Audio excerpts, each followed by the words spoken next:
They sent me a text saying everything was fine. What they didn't tell me was that CPS had already taken my daughter. Please stay with me as I tell you my story. And please do not forget to support our channel by subscribing, liking, and sharing with your loved one. A few months ago, I had to go to the hospital because of sudden, sharp stomach pain. It turned out my appendix had burst, and I needed emergency surgery. I was scared, in pain, and I had no one else to turn to, so I called my parents and asked if they could take care of my daughter while I recovered. She's only 5. They said yes without hesitation. My mom even joked, "It'll be good practice for when we take your sister's kids next month." I thought everything was fine. They texted me saying she was happy and doing okay. I trusted them completely. They're her grandparents.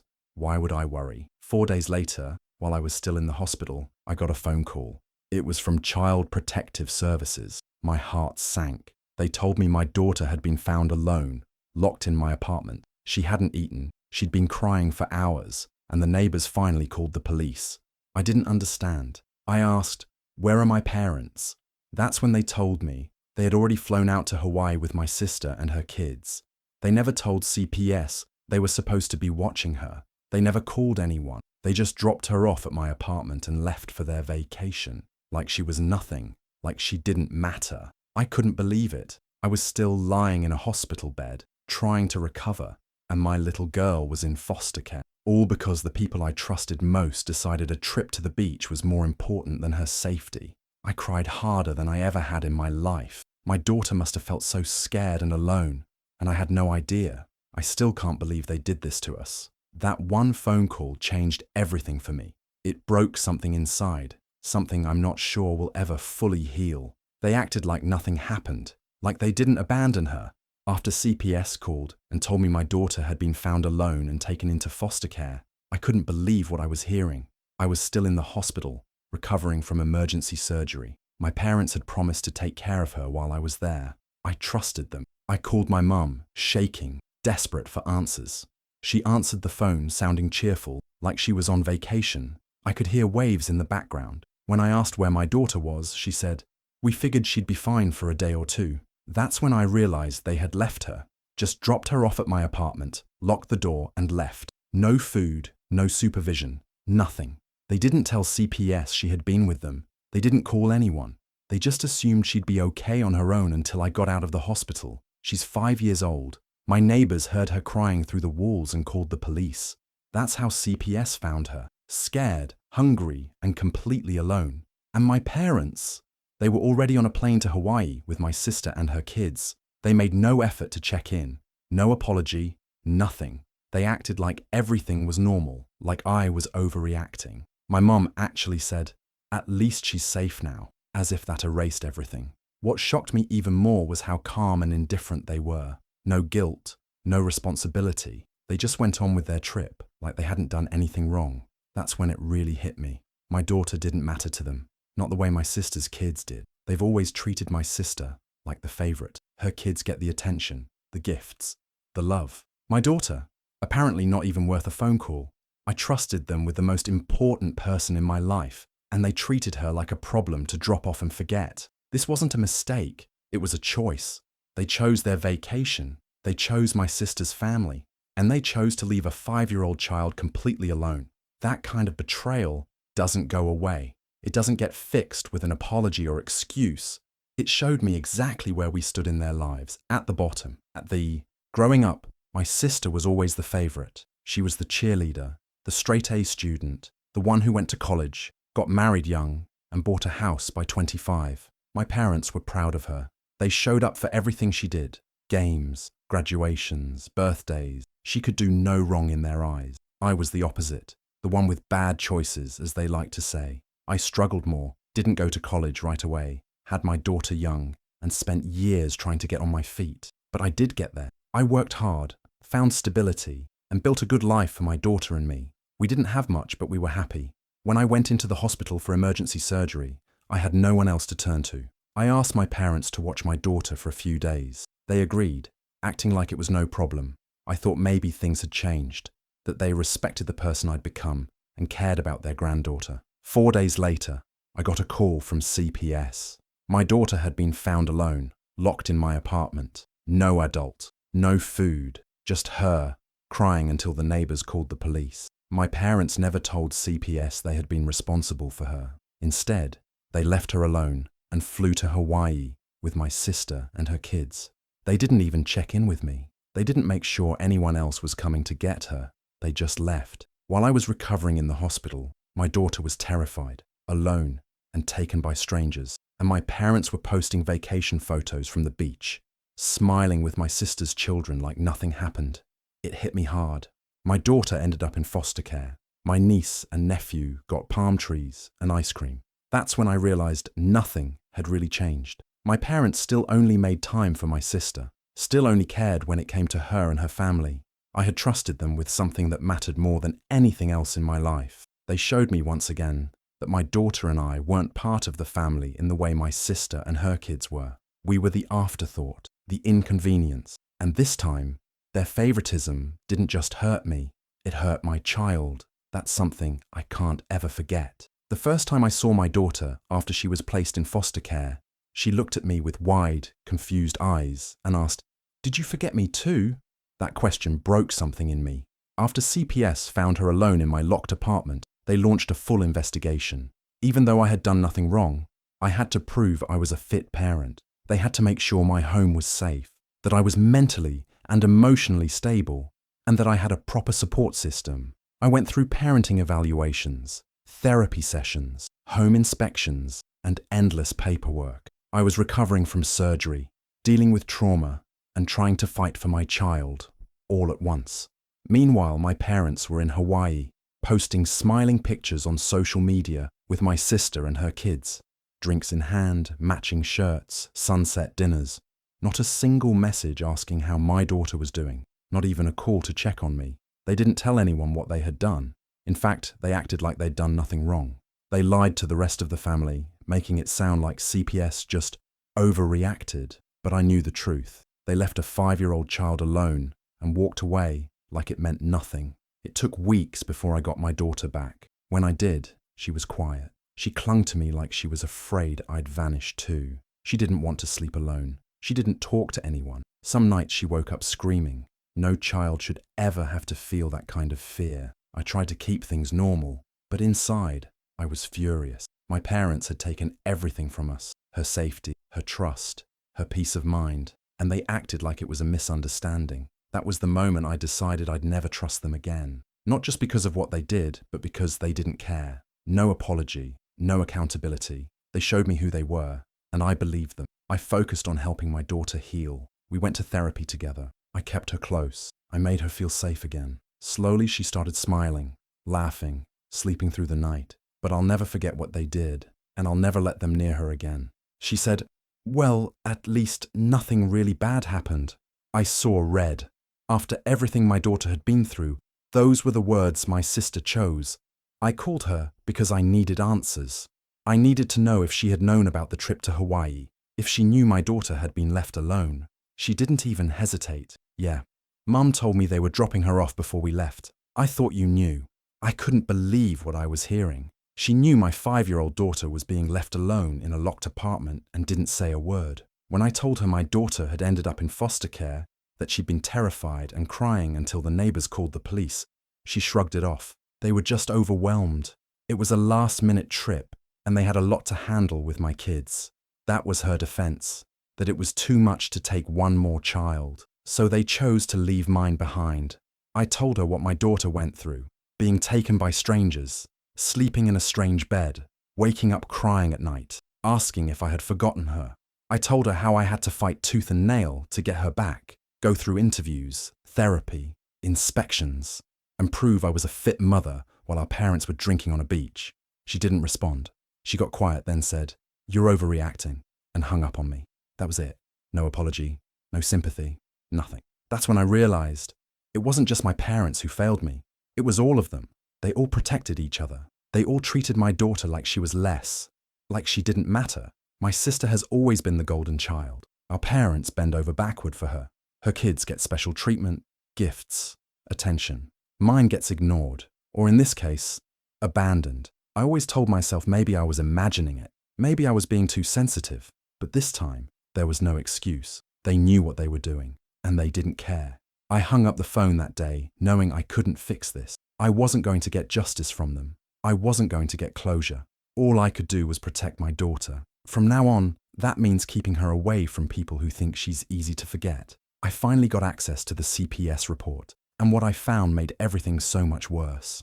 My parents didn't just lie to me. They lied to Child Protective Services to protect themselves, and they threw me under the bus to do it. According to the report, they told CPS I was unstable. They claimed I had a history of mental breakdowns and emotional issues. That's why, they said, they couldn't leave my daughter with me or even contact me. They painted me as unreliable, dangerous, and unfit. They told CPS they had no choice but to leave my daughter alone. None of it was true. I had the texts where I begged them to take care of her while I was in the hospital. I had call logs where I checked in before my surgery, and even a message from my mum saying, "Of course we'll keep her. Don't worry, just focus on getting better." But when CPS asked what happened, they told a completely different story. One where they were the concerned grandparents trying to step in for a mentally unstable mother. They didn't just lie. They tried to make it look like I was the one who abandoned my daughter. They knew I was in the hospital, recovering from emergency surgery. They knew I had trusted them, but when they realized they were going to face consequences, they twisted the truth to protect themselves. I sat with those papers in my hands, shaking. It's one thing to fail someone. It's another thing to betray them so deeply that you try to ruin their life just to avoid blame. They were willing to let me lose custody of my daughter, willing to damage my reputation, my legal standing, and my relationship with her. Also, they wouldn't have to admit they had chosen a vacation over their own granddaughter's safety. I sent all the proof to my caseworker, texts, screenshots, hospital records. Thankfully, CPS believed me. They closed the case in my favor. But that kind of betrayal doesn't leave quietly. It made me realize that this wasn't just about neglect. This was about control, about them trying to rewrite the story to keep their perfect image, even if it meant destroying me. They didn't just abandon my daughter. They tried to erase my place as her mother, and I will never forgive them for that. I made a binder. I made a case. I made sure everyone saw it. After I read what my parents told CPS, how they called me unstable, how they claimed they couldn't reach me, I knew I had to act fast. They didn't just abandon my daughter. They tried to make me the villain to save themselves. So I gathered everything, every text message where I asked them to take care of her, every voicemail, screenshots of them confirming they had her, photos of me in the hospital, doctor's notes, and call logs showing they never even tried to contact me. I even printed out their beach vacation posts, with my sister's kids smiling while my daughter was in foster care. I made copies for everyone, CPS, my lawyer, even a family advocate. I didn't just want to clear my name. I wanted the truth to be undeniable. CPS reviewed everything. They called me back and said the case was being closed in my favor. They could see the timeline clearly now. I hadn't abandoned my child. I had trusted my parents, and they had failed her completely. But clearing my name didn't undo what had already been done. My daughter still woke up crying some nights. She still asked if people were going to leave her. She still looked over her shoulder when a door closed too loudly. No paper could erase the fear they left behind in her. And that's when I realized I wasn't done. I didn't want revenge. I wanted the truth out. So I started writing. I posted parts of my story online, anonymously at first. Not to shame, but to warn. To tell other parents that even people you think you can trust, like your own family, can let you down in the worst ways. The responses were overwhelming. Strangers supported me more than my own family ever had. Some shared their own stories of betrayal. Some just said, "You're not alone." And for the first time, I believed it. I wasn't alone. I wasn't powerless. And I wasn't the person my parents tried to make me out to be. They told lies to protect themselves. I told the truth to protect my daughter. And from now on, I would keep doing that. Every day, every way, for her. They sent a Christmas card like nothing had happened. No apology, no mention of what they'd done. Just a smiling photo of the whole family under a tree, including my sister's kids, and a handwritten note that said, "Hope to see you both soon. Let's put the past behind us." I mailed it back, shredded. My therapist helped me see what I needed. Boundaries. Not soft ones. Not, "We'll see how they act next time" boundaries. Real, firm, final one. No contact. So I blocked my parents, I blocked my sister. I deleted their numbers, unfollowed them on every platform, and told CPS I didn't want them anywhere near me or my daughter. I needed peace. More importantly, my daughter needed peace. At first I felt guilty. Cutting off family feels unnatural, even when they're toxic. But then the guilt turned into relief. The silence was peaceful. No more fake concern. No more gaslighting. No more pretending. Of course, they didn't accept it quietly. They sent messages through cousins and family friends. People called me saying things like, "They're still your parents," and "They just made a mistake." But forgetting your 5-year-old granddaughter in a locked apartment and blaming her mother for it, that's not a mistake. That's a choice. I didn't budge. And slowly, my daughter started to heal. She slept better. She smiled more. She started drawing again, playing again, trusting again. One night, she said, "I like it better now. It's quiet." That was the moment I knew I'd done the right thing. We started building a new kind of life, just the two of us.